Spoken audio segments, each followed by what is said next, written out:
ఓం శుభంకర్యే నమః.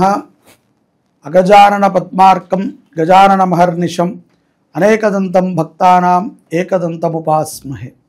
గురుబ్రహ్మా గురుర్విష్ణుః గురుర్దేవో మహేశ్వరః గురు సాక్షాత్ పరబ్రహ్మ తస్మై శ్రీ గురవే నమః. నిఖిల శ్రేయోదాయిని సర్వకార్యసిద్ధిప్రద పరబ్రహ్మస్వరూపిణి శుభంకరీ నమోస్తుతే. అస్మత్ శ్రీ గురుచరణారవిందాభ్యాం నమః. శ్రీ మహాగణేశాయ నమః. ఆదిత్యాది నవగ్రహ దేవతాభ్యో నమో నమః. ఓం శ్రీ శుభంకర్యై నమః. శ్రీ శ్రీ శ్రీ గణపతి సచ్చిదానంద సద్గురుభ్యో నమో నమః. ఓం శుభంకర్యే నమః. అగజానన పద్మార్కం గజానన మహర్నిశం అనేకదంతం భక్తానాం ఏకదంతముపాస్మహే. గురుబ్రహ్మా గురుర్విష్ణుః గురుర్దేవో మహేశ్వరః గురు సాక్షాత్ పరబ్రహ్మ తస్మై శ్రీ గురవే నమః. నిఖిల శ్రేయోదాయిని సర్వకార్యసిద్ధిప్రద పరబ్రహ్మస్వరూపిణి శుభంకరీ నమోస్తుతే. అస్మత్ శ్రీ గురుచరణారవిందాభ్యాం నమః.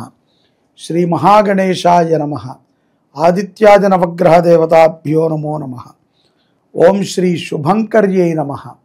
శ్రీ శ్రీ శ్రీ గణపతి సచ్చిదానంద సద్గురుభ్యో నమో నమః. మేషరాశి వారికి జూలై నెలలో గల గోచార ఫలితాలను తెలియచేస్తున్నాము. శ్రద్ధగా ఆలకించండి. ఈ యొక్క మేషరాశి వారికి సర్వసాధారణంగానే చాలా దృఢమైనటువంటి మనస్తత్వంతో ఉంటారు వీరు. అయినప్పటికీ కొన్ని సందర్భాలలో కొంత వీళ్ళే కృంగిపోతూ ఉంటారు. ఏంటో తెలియనటువంటి ఒక కన్ఫ్యూజింగ్లో ఉంటారు.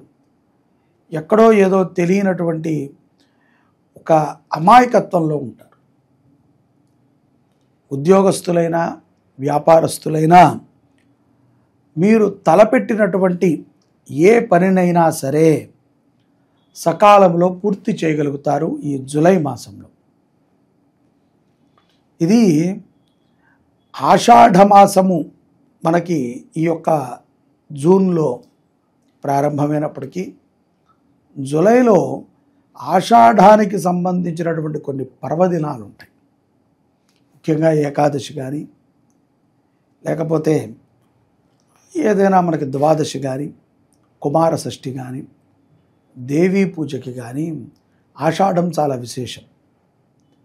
ఉద్యోగ వ్యాపారాల యందు ఏదో తెలియనటువంటి కన్ఫ్యూజ్ ఉన్నటువంటి వాళ్ళు, ఎందుకో తెలియదండి, మా ప్రయత్నం అయితే మేము 100కి 100% పెట్టి చేస్తున్నాము, ఎక్కడో మాకు అది కనెక్ట్ అవ్వట్లేదు, ఎక్కడో మేము చిన్నపాటి ఇబ్బందికి గురవుతున్నాము, అప్రశాంతత మాకు బాగా ఉంది, డబ్బు వస్తుంది కానీ ఏదో తెలియదు, ఒక రకమైనటువంటి మంకుతనంలోకి వెళ్ళిపోతున్నాం అని అనుకునేటువంటి ఈ యొక్క మేషరాశి జాతకులు జూలైలో కొన్ని జాగ్రత్తలను తీసుకోవాలి.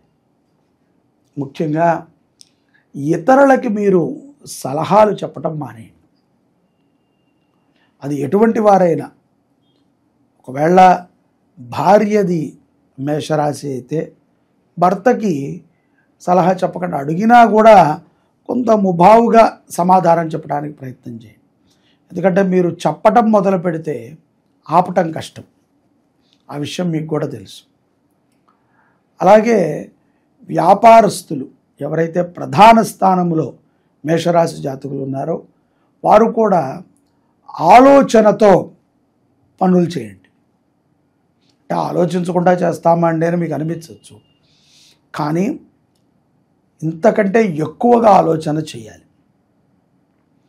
మీలో మీరు చర్చించుకోండి, మీ ఆప్తులతో చర్చించండి.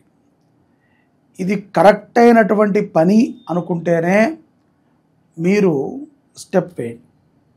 అలాగే ముఖ్యంగా పిల్లలు, చదువుకునేటువంటి పిల్లలు చాలా జాగ్రత్తగా ఉండాలి.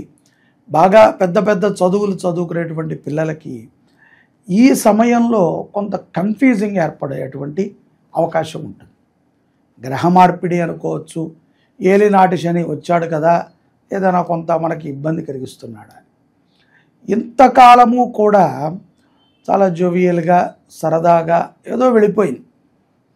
ఇప్పుడు అసలైన సమయం వచ్చింది. ఈ సమయంలో మీరు స్థిరకారకులు అవ్వాలి.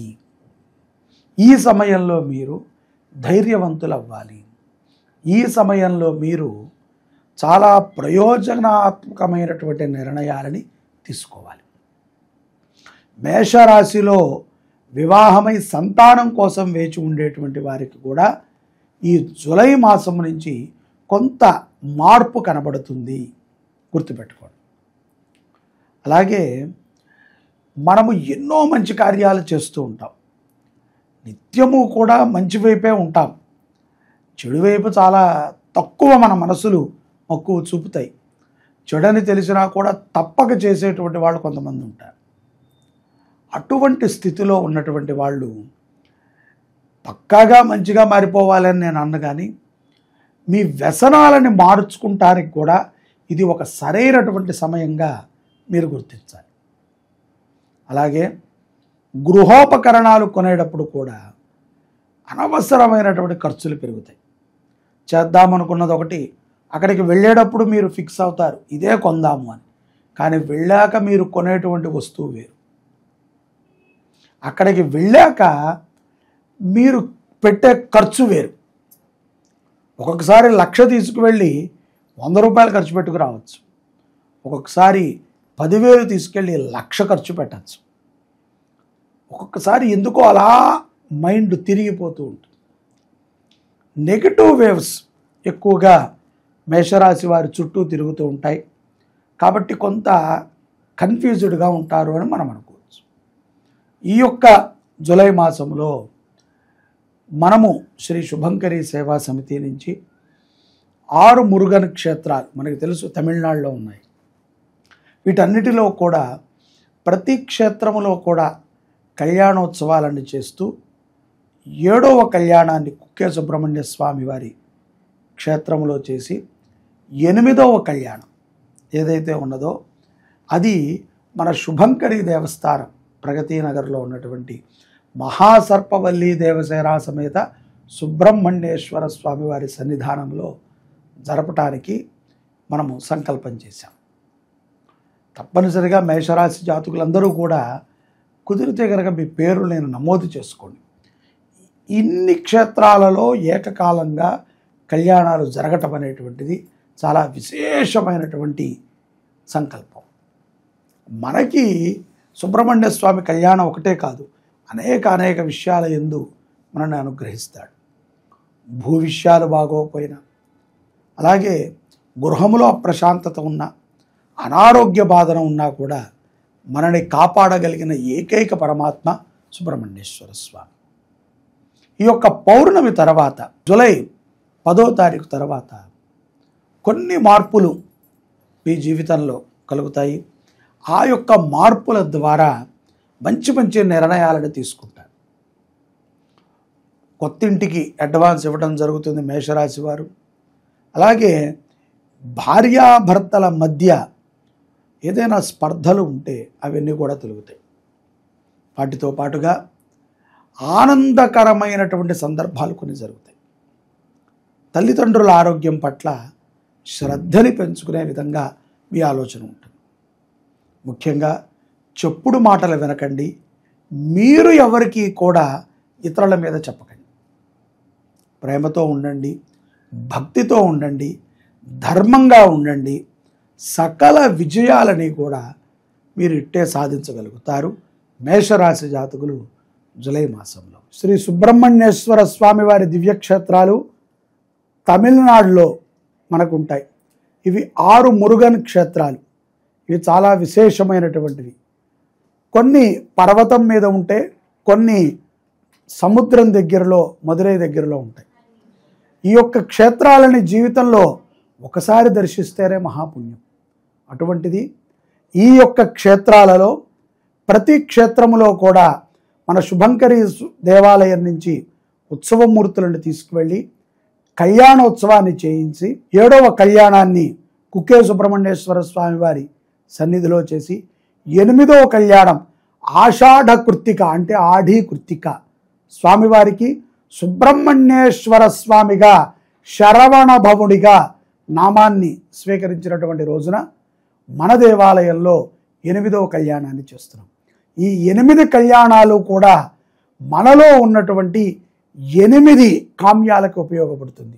మొదటి కామ్యము వివాహం, రెండోది సంతానము, మూడోది పుట్టినటువంటి సంతానము ఆరోగ్యంగా ఉండటం, నాలుగోది సంసార జీవితం బాగుండటం, ఐదోది కోర్టు, ఆరవది మనకి ఉన్నటువంటి మానసిక చాంచల్య దోషాలన్నింటినీ కూడా నివృత్తి చేసేది, ఏడవది శారీరకముగా మనకి ఉన్నటువంటి బాధలు, ఎనిమిదవది అత్యంత విశేషమైనటువంటిది ఇవాళ రేపట్లో పిల్లలకి మాటలు రావట్లేదు, చాలా మగతగా ఉంటున్నారు.